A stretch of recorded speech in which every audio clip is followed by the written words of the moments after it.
Assalamualaikum warahmatullahi wabarakatuh. Kami dari kelompok 1 ingin menjelaskan hasil dari diskusi kami, yaitu tentang praktikum otomasi industri.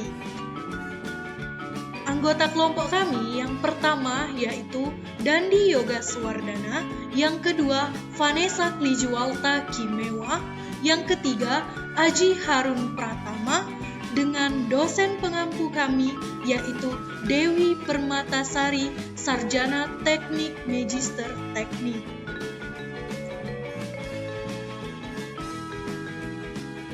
Kemudian yang kedua, yaitu ada pembahasan.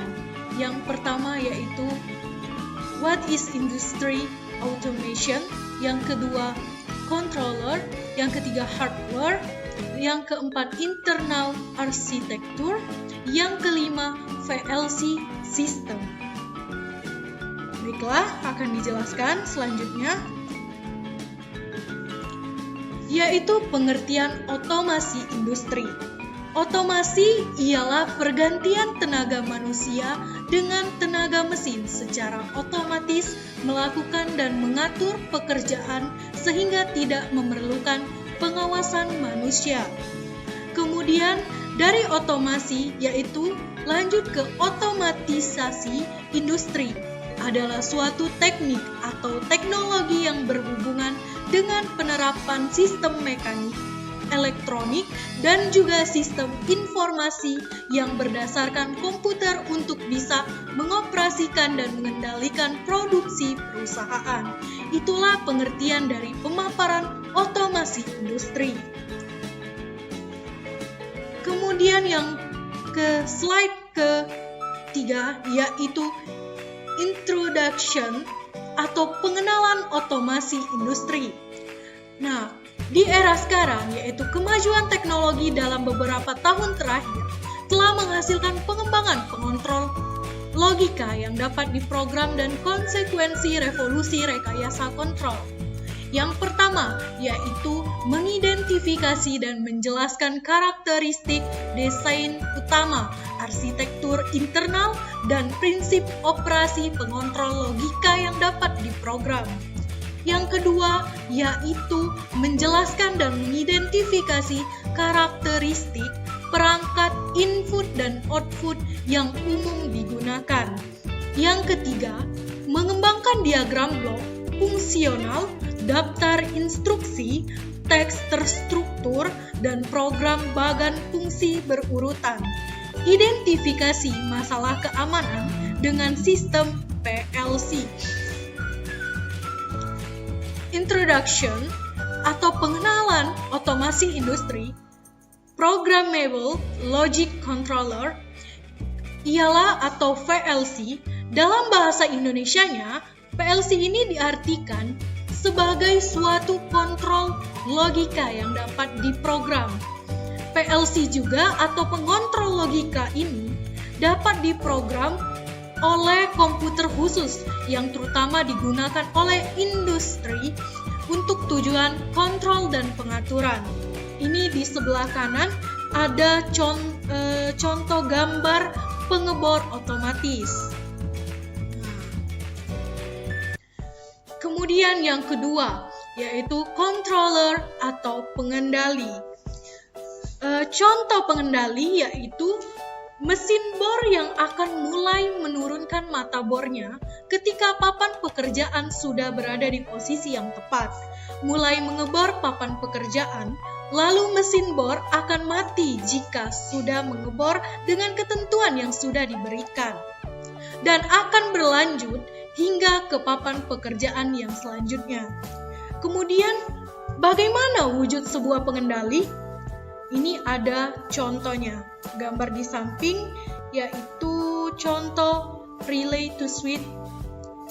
Kemudian dalam penggunaan mesin pengebor otomatis, kita bisa melakukan perangkaian dengan membuka atau menutup saklar, akan terhubung ke saklar atau menghasilkan motor berputar.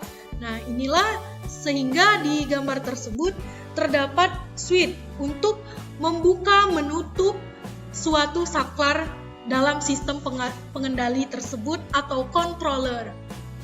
Kemudian Penjelasan selanjutnya akan dijelaskan oleh Aji Harun Pratama.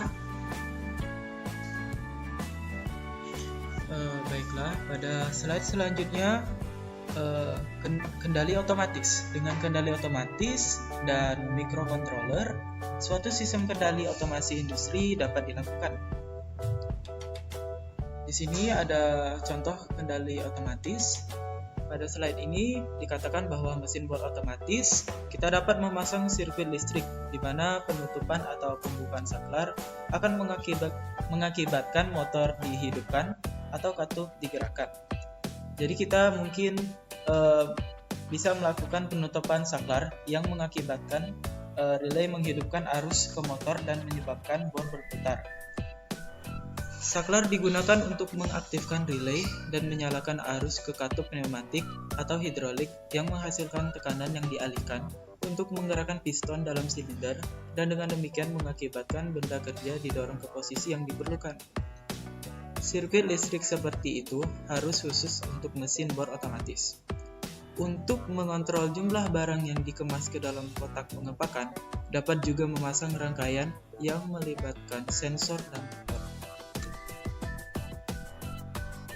Lalu pada slide selanjutnya, sistem yang dikendalikan oleh mikroprosesor. Menginstruksikan mikroprosesor bagaimana bereaksi terhadap masing-masing sinyal input. Katakanlah saklar dan berikanlah output yang diperlukan untuk motor dan katup.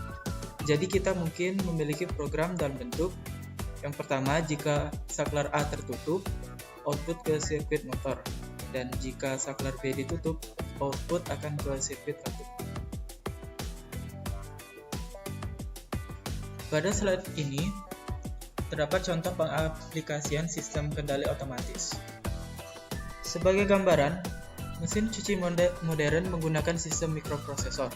Inputnya muncul dari dial yang digunakan untuk memilih siklus pencucian yang diperlukan. Saklar untuk menentukan bahwa pintu mesin tertutup, sensor suhu untuk menentukan suhu air, dan pada slide selanjutnya ada hardware atau perangkat keras. PLC pertama kali dikembangkan pada tahun 1969. PLC sekarang banyak digunakan dan sekarang meluas penggunaannya. Secara umum, sistem PLC memiliki komponen dasar berupa unit prosesor, memori, catu daya, pin input dan output, komunikasi data, dan perangkat pemrograman. Gambar di bawah ini akan menjelaskan bagaimana dengan skema urutannya.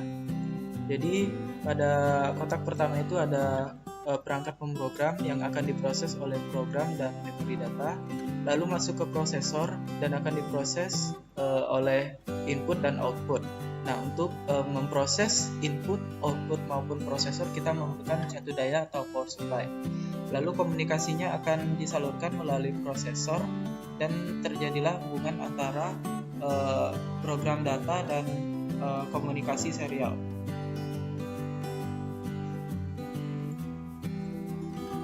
Yang keempat itu ada internal arsitektur. Arsitektur internal dasar PLC ini terdiri dari unit pemrosesan pusat atau CPU yang berisi microprocessor system, memori, dan sirkuit input-output. CPU mengontrol dan memproses semua operasi di dalam PLC. Frekuensi biasanya antara 1 dan 8 MHz. Frekuensi ini menentukan kecepatan operasi PLC dalam menyediakan pengaturan waktu dan sinkronisasi untuk semua elemen dalam sistem. Informasi dalam PLC dibawa melalui sinyal digital. Konduktor di mana sinyal listrik dapat mengalir pada papan sirkuit tercetak atau kabel pita. CPU menggunakan bus data untuk mengirim data antara elemen-elemen penyusunnya. Bus sistem digunakan untuk komunikasi antara port input atau port output dan unit input atau output. Baiklah, slide selanjutnya akan dilanjutkan oleh Dandi Yogaswardana. Baiklah, 5 sistem PLC. Programmable Logic Control atau PLC adalah bentuk khusus dari pengontrol berbasis prosesor mikro yang menggunakan memori yang dapat diprogram untuk menyimpan instruksi dan untuk mengimplementasikan fungsi seperti logika, pengurutan, pewaktuan, menghitung dan aritmatika untuk mengontrol mesin dan proses, dan dirancang untuk dioperasikan oleh insinyur yang mungkin memiliki pengetahuan terbatas tentang komputer dan bahasa komputasi. 1. PLC memiliki keuntungan besar bahwa pengontrol dasar yang sama dapat digunakan dengan berbagai sistem kontrol. 2. PLC mirip dengan komputer, tetapi komputer dioptimalkan untuk tugas perhitungan dan tampilan. Slide selanjutnya, Programmable Logic Control dapat diartikan PLC mirip dengan komputer, tetapi komputer dioptimalkan untuk tugas perhitungan dan tampilan. PLC dioptimalkan untuk tugas kontrol dan lingkungan industri. Jadi PLC adalah satu kasar dan dirancang untuk menahan getaran, suhu, kelembaban, dan kebisingan. 2. Memiliki antarmuka untuk input dan output yang sudah ada di dalam pengontrol. 3. Dapat diprogram dan memiliki bahasa pemrograman yang mudah dipahami, yang terutama berkaitan dengan operasi logika dan switching. Selanjutnya, tahap-tahap sistem PLC. 1. Unit prosesor atau Central Processing Unit atau dikenal dengan CPU adalah unit yang berisi mikroprosesor, dan ini menafsirkan sinyal input dan melakukan tindakan kontrol sesuai dengan program yang disimpan dalam memorinya, mengkomunikasikan keputusan sebagai sinyal tindakan ke output. 2. Unit catu daya diperlukan untuk mengubah sumber listrik AC, tegangan DC, rendah tegangan atau 5 volt yang diperlukan prosesor dan sirkuit dalam modul antarmuka input dan output. Perangkat pemrograman digunakan untuk memasukkan program yang diperlukan ke dalam memori prosesor. 3. Program ini dikembangkan di perangkat dan kemudian transfer ke unit memori PLC. Unit memori adalah tempat program disimpan yang akan digunakan untuk tindakan kontrol yang akan dilakukan oleh mikroprosesor, dan data yang disimpan dari input untuk diproses dan untuk output untuk dikeluarkan. 4. Bagian input dan output adalah tempat prosesor menerima informasi dari perangkat eksternal dan mengkomunikasikan informasi ke perangkat eksternal.